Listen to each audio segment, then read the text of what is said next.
Welcome বন্ধুরা, তোমরা সবাই কেমন আছো? আমি তো খুব খুব খুব ভালো আছি। তোমরা ভালো থাকবে। যে যেখান থেকে আমার ভিডিও দেখছো তারা নিশ্চয়ই সবাই ভালোই আছো। ঠাকুরের কাছে সবসময় প্রে করি আমার পরিবার যেন সবসময় ভালো থাকে, সুস্থ থাকে। আমার পরিবার যদি সবসময় ভালো থাকে তাহলে আমি নিশ্চয়ই সবসময় আমিও ভালো থাকবো। তো চলো, আজকে আবার একটা চটজলদি ঘরোয়া নিরামিষের দিন। এই যে তোমার এবার দুর্গা অষ্টমী আসছে, সেদিন তোমরা অবশ্যই বানিয়ে কিন্তু খেয়ে দেখতে পারো। আমিও ভাবনা চিন্তা করে রেখেছি, তাই আজকে একবার বানিয়ে নিচ্ছি। আমার পরিবার খেতে খুব ভালোই বাসে।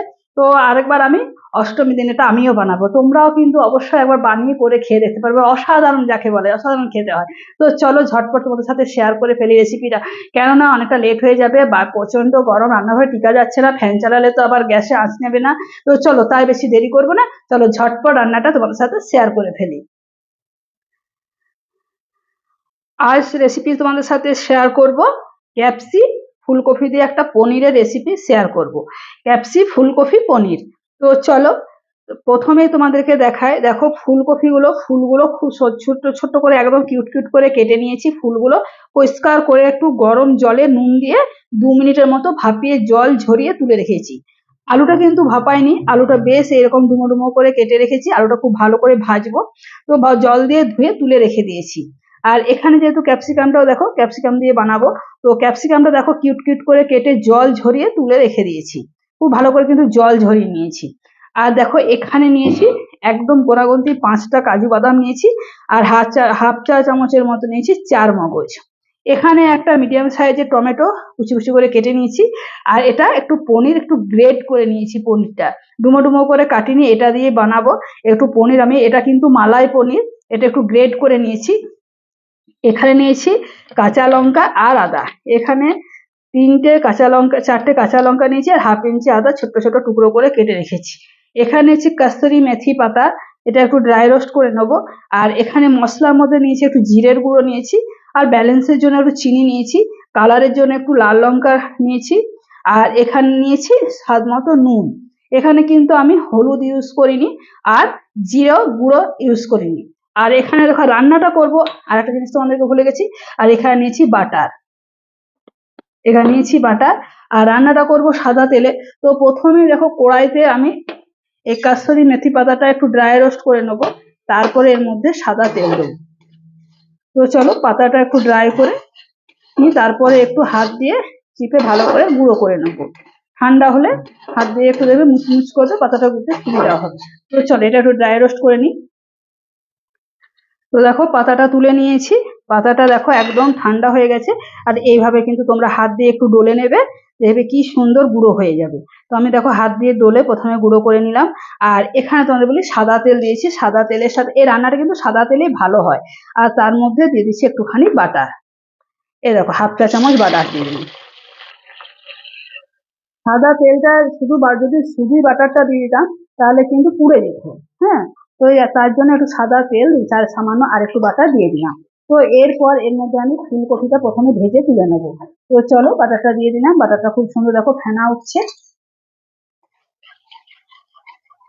তেল অলরেডি আমার চলে এসেছে, ঘি আর তেল, এই বাটার আর তেল। তো এর মধ্যে দিয়ে দিচ্ছি ফুলকপিটা চলো একটু সামান্য কালার ধরে ভেজে নেবো। তো খুব ভালো করে ফুলকপিটা একটু ঢাকা দিয়ে ভেজে নিই। তো ফুলকপিটা দেখো এই যে ঢাকা দিয়ে ভেজে নিচ্ছি। একটু কালারটা চেঞ্জ হওয়া পর্যন্ত ভালো করে একটু ভেজে নেবো, তাহলে রান্নাটা ভালো হবে খেতে। তো চলো ফুলকপিটা একদিকে ভাজা হতে হতে আমি মশলাটা রেডি করে নেবো। তো প্রথমেই বলি যে আদা আর কাঁচা লঙ্কাটা প্রথমে বেটে নিচ্ছি, তারপর এই চার মগজ আর এটা বেটে নেবো। তো চলো আগে একটু জল দিয়ে মিক্সিটা বেটে নিয়ে আসি। তো ফুলকপির কালার আমার চেঞ্জ হয়ে এসছে, চলো ফুলকপিটা তুলে নিই। আবার এই তেলের মধ্যে আলুটা একটু ভেজে নেবো। তো ফুলকপিটা দেখো ভেজে তুলে নিয়েছি, খুব সুন্দর একটা বাটা দিয়েছিল, খুব সুন্দর একটা গন্ধ আসছে। আর দেখো এতে আবার আলুগুলো দিয়ে দিয়েছি। তো আলুটাও চলো বন্ধুরা, আলুটাও খুব ভালো করে ঢাকা দিয়ে ভালো করে ভেজে নেবো আলুটা। আর এদিকে যে মশলাটা দেখছো, এই মশলাটা একটু জল দিয়ে ভিজিয়ে দিচ্ছি। আলুটা যতক্ষণ না ভাজা হোক তাতে মশলাটা আমার ভিজে যাবে। মশলাটা তোমরা চাইলে আগেই ভিজিয়ে দিতে পারো, তাহলে কি মশলাটা খুব ভালো হয়। আগে যদি আমি ভুলে গেছি, স্কিপ করে চলে গেছিলাম মশলাটা, যে না মশলাটা যদি আগে ভিজিয়ে দিতাম তো খুব ভালো হতো। তো চলো মশলাটার জন্য ভিজিয়ে দিলাম। আলুটা ভাজা হতে যতক্ষণ ভিজুক। একটু ঢাকা দিয়ে দিয়ে তো আলুটা খুব সুন্দর দেখো কালার ধরে, আলুটাও কিন্তু ভালো করে কিন্তু ভেজে নিচ্ছি। তোমরাও কিন্তু এইভাবে ভাজবে, যত অল্প ভাজবে, যতদিন করে ভাজবে তত কিন্তু খেতে খুব ভালো লাগে। তো চলো এরপর এর মধ্যে দিয়ে দিচ্ছি ক্যাপসিকামটা। ক্যাপসিকামটা খুব নরম জিনিস, তাই একটু পরে দিচ্ছি, তোমরা একটু পরেই দেবে। তো ক্যাপসিকামটা দিয়ে আর আমি বেশিক্ষণ ভাজবো না, জাস্ট উল্টো পাল্টা একটু করে দেবো।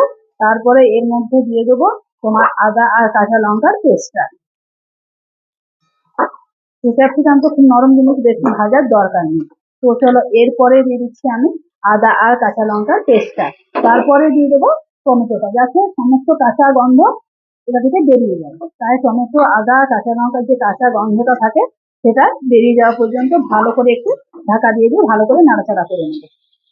চলো ঢাকা দিয়ে দিয়ে ভালো করে নাড়াচাড়াটা করে নিই। তো ঢাকা খুলে ঢাকা বন্ধ করে খুব সুন্দরভাবে নাড়িয়ে চাড়িয়ে কষে নিয়েছি, যতক্ষণ না আমার কাঁচা গন্ধটা বেরিয়ে যাওয়া পর্যন্ত খুব ভালো করে নাড়িয়ে চাড়িয়ে কষে নিলাম। এরপর আমি দেবো এর মধ্যে মশলাটা। খুব অল্প তেল মশলা দিয়ে করছি, তোমরা কিন্তু এরকমই তেল মশলা অল্প অল্প করবে, বেশি তেল মশলা দিয়ে যে খুব ভালো হবে সেটা কিন্তু ভালো হবে হয় না। একটু একটু মশলা দিয়ে যত জিনিসটা মানে কষাবে তত জিনিসটা কিন্তু খেতে ভালো হবে। তো চলো মশলা দিয়ে একটু ভালো করে নাড়িয়ে চাড়িয়ে কষে নিই, যতক্ষণ না আমার সুন্দরভাবে তেল মিশে এসছে। তো চলো 2 মিনিট ঢাকা দিয়ে রাখি। আর সাইডে বসিয়ে দিয়েছি একটুখানি গরম জল। যে কোনো রান্নাতে দেবে যদি গরম জল দাও খেতে কিন্তু দুর্দান্ত লাগে। আর ঝালের ব্যাপারটা বলে নিই, একটু ঝাল, নুন ঝাল মিষ্টি যদি কোনো সবজিতে যদি ভালো হয় না খেতে কিন্তু খুব টেস্টি হয়। তো তোমরা নুন ঝালটা একটু মানে যে যেরকম ঝাল খাও, তো ঝালের পরিমাপটা একটু তোমরা বাড়িয়ে কমিয়ে নেবে।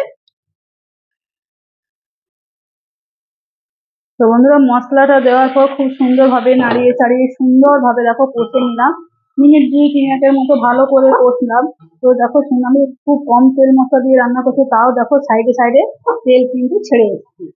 তো চলো এরপর যেটা করব, কাজু বাদাম, কাজু বাদাম, চারমগজ বাদাটা এর মধ্যে দিয়ে দিচ্ছি। এই যে মিক্সিং ধোয়া যে জলটা দেখছো সেই জলটা এর মধ্যে ভালো করে ধুয়ে দিয়ে দেবো। এরপর ভালো করে আরো নাড়াচাড়া করে নেবো। আমি কিন্তু এর মধ্যে হলুদ ব্যবহার করিনি, তোমরা চাইলে সামান্য 1 চিমটি হলুদ দিতে পারো। হলুদ দিলে কি বলতো দেখতে খুব মানে খারাপ লাগে, দেখতে ভালো লাগে না, হলুদ একটা ভ্যাট ভ্যাট করে। তো তোমরা চাইলে সামান্য একটুখানি দিয়ে দেবে। তো চলো খুব ভালো করে মশলা দিয়ে খুব ভালো করে একটু নাড়িয়ে চাড়িয়ে কষি।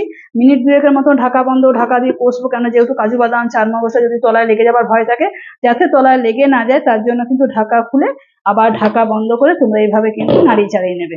তো আমিও তাই ঢাকা খুলে ঢাকা বন্ধ করে ভালো করে কিন্তু নাড়িয়ে চাড়িয়ে নিচ্ছি। 2 মিনিটের মতো ভালো করে কষে নেবো।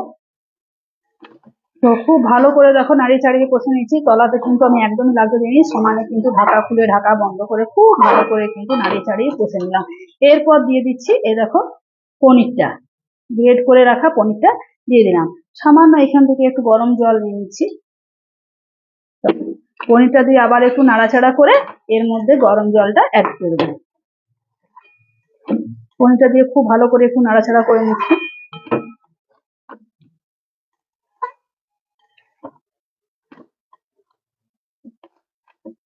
তোমরা এই সময়তে নুন ঝাল মিষ্টিটা একটু চেক করে নেবে, আমি চেক করে নেবো, তোমরা চেক করে নেবে। তো চলো এর মধ্যে এবার গরম জল গ্যাস অফ করে গরম জলটা দিয়ে দিচ্ছি। এটা একটু মাখো মাখোই খেতে ভালো লাগে, তো তোমরা যদি বলো একটু গ্রেভি গ্রেভি রাখবো তো জলের মাপটা তখন তোমরা বাড়া কমা করে নেবে, কিন্তু গরম জল অবশ্যই দেবে।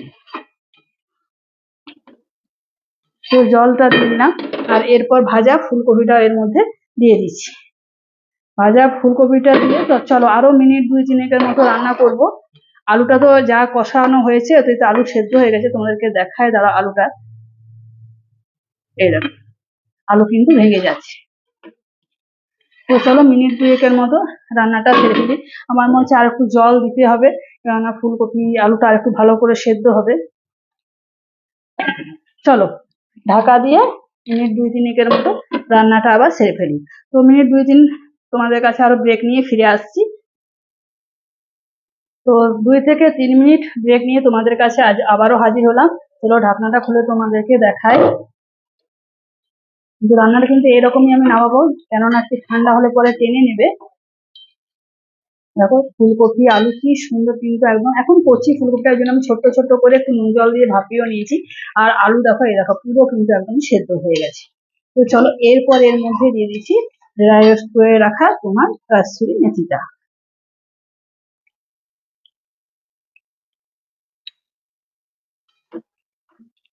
খুব ভালো করে কিন্তু একটু নাড়াচাড়া করে নেবো। নাড়াচাড়া করে গ্যাসের ফ্লেম অফ করে 5 মিনিট পর তোমাদেরকে আবার দেখাচ্ছি। দেখো কত মানে কত চটজলদি একটা রেসিপি, খুব তাড়াতাড়ি কিন্তু হয়ে যায়।